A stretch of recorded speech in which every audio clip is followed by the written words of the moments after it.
वृषभ रूपाने त्या ठिकाणी भगवंताने अवतार धारण केला. वृषभ रूप त्या ठिकाणी. आणि एक दिवस वृषभ देवाच्या राज्यामध्ये इंद्राने कोप धरला होता. इंद्र म्हणतो यांच्या राज्यामध्ये मी पाऊसच पडणार नाही, बघूयात काय करतात ते. त्यावेळेस मात्र कुठलाही विचार न करता स्वसामर्थ्याने या वृषभ देवाने आपल्या राज्यामध्ये पाऊस पाडला. पाऊस पाडला त्यावेळेस मात्र त्या ठिकाणी त्या इंद्राला पण धडा कळाला, अरे ज्या अर्थी स्वतः स्वसामर्थ्याने पाऊस पडतात स्वतःच्या राज्यामध्ये, म्हणजे सामान्य नाही आहेत. कोणी कोण आहेत पाहितलं तर प्रत्यक्ष ब्रह्म आहेत, भगवंताचा अवतार आहेत वृषभदेव. त्यावेळेस मात्र शरण गेला आणि शरण जाऊन त्यावेळेस मात्र त्या ठिकाणी इंद्राने स्वतःची कन्या जयंती नावाची कन्या या वृषभदेवांना देऊन टाकली. तिच्यापासून 100 पुत्र झाले. 100 पुत्रापैकी 9 हे नवयोगेश्वर झाले. नवयोगेश्वर झाले. पुढे त्या ठिकाणी बाकी कर्मकांडी झाले.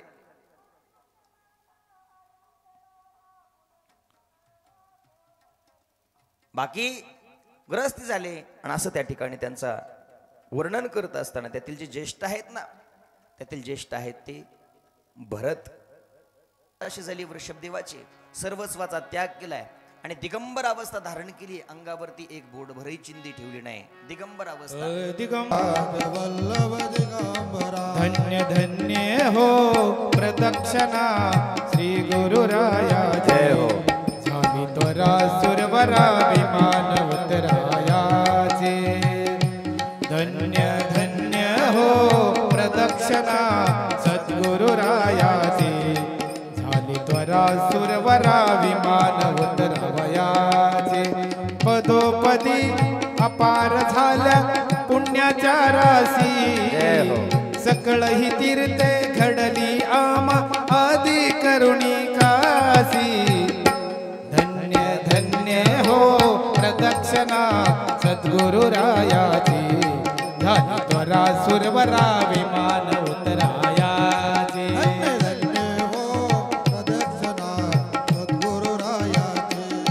झाली त्वरा सुरवरा विमान उतरायाचे. मृदंगटाळ घोष भक्त भावार्थी गाती. मृदंगटाळ घोष भक्त भावार्थी गाती. हे नाम संकीर्तनी नित्यानंद नाचती.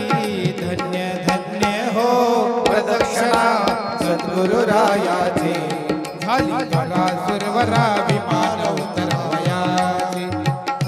धन्य धन्य हो प्रदक्षिणा सद्गुरुरायाची. झाली त्वरा सुरवरा विमान उतराया. कोटी ब्रह्म हत्या हरती धरिता दंडवत. कोटी ब्रह्म हत्या हरती करिता दंडवत. लोटांगण घालिता मोक्ष केले पर्याप्त. धन्य धन्य हो प्रदक्षिणा सद्गुरुरायाची. हरी बोल. सुरवरा विमान उतराया. धन्य धन्य हो प्रदक्षिणा सद्गुरुरायाची. झाली स्वरा सुरवरा विमान उतराया. हे गुरु भजनाचा महिमा नकळे अगमा निगमासी. गुरु भजनाचा महिमा नकळे अगमा निगमासी. अनुसयाचे दान दिसे गुरुपदी रहिवासी. धन्य धन्य हो प्रदक्षिणा सद्गुरुरायाची. झाली स्वरा सुरवरा विमान उतरायाची. धन्य धन्य हो प्रदक्षिणा सद्गुरुरायाची. झाली स्वरा सुरवरा विमान उतराया. हे पदोपदी अपार झाल्या पुण्याच्या राशी.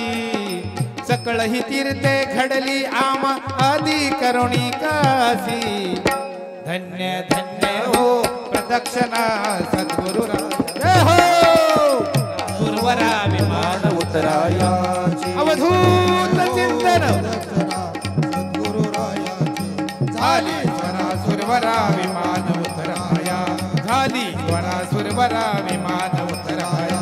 झाली स्वरा सुरवरा विमान. अवधूत चिंतन श्री गुरुदेव दत्त दत्त दत्त. अवधूत वेश धारण केला आणि अवधूत वेश धारण करून आणि भ्रमण करत त्या भारताचं भ्रमण करत असताना काही मुलं दिसतात गावोगावी त्या ठिकाणी दगड मारतायत, कोणी त्या ठिकाणी विटंबना करतायत. हो, आणि इथूनच जैन धर्मच सुरू झाला. त्या ठिकाणी जो भरत आहे ना,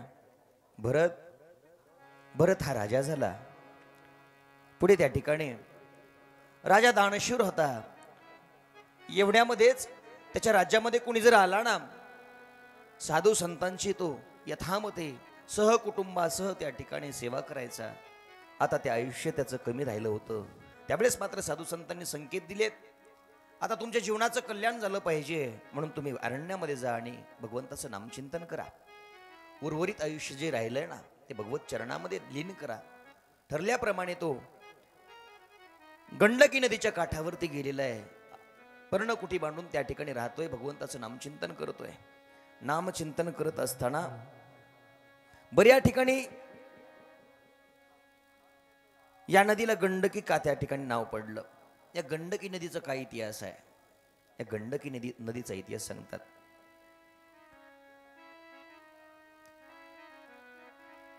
एका कल्पामध्ये गंडकी नावाचे ऋषी होते. त्यांची कन्या, ती ऋषी कन्या तप करत होती. तप इतकं केलं तिने, इतके तप केलंय. तप करून त्या ठिकाणी भगवान विष्णू प्रसन्न झाले आहेत. आणि भगवान विष्णू त्या ठिकाणी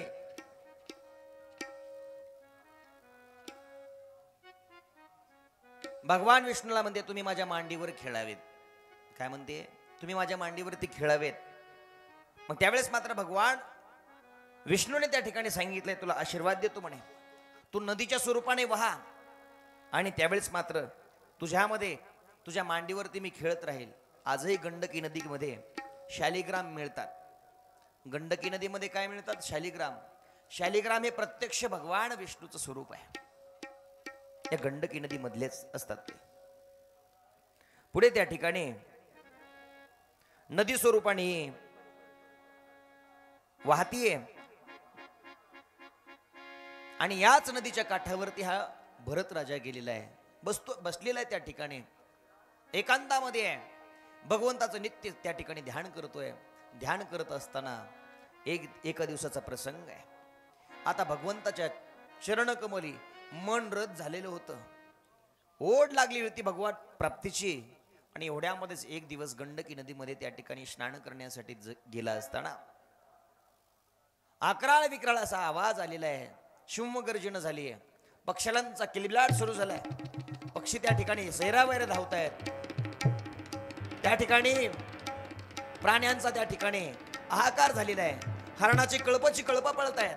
एवढ्यामध्येच गंडकी नदीवरती त्या ठिकाणी एक गर्भीण असणारी हरणी त्या ठिकाणी उडी मारून पलीकडे जाण्याचा प्रयत्न करते. धारेमध्ये सापडलीये आणि त्यावेळेस मात्र तिचा गर्भ त्या पाण्यामध्ये पडला. जसा तो गर्भ पाण्यामध्ये पडला तसं त्या ठिकाणी वाहत वाहत वाहत वाहत या राजाजवळ आलेलं आहे. जसं त्या ठिकाणी राजाजवळ आलाय, राजाने हात पाडस पाहितलाय. अरे नवजात शिशु आहे, नवजात शिशु आहे.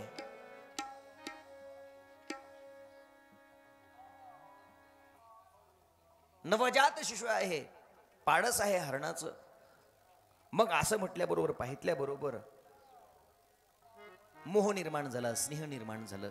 त्याला घेऊन आपल्या पर्णकुटीत आला.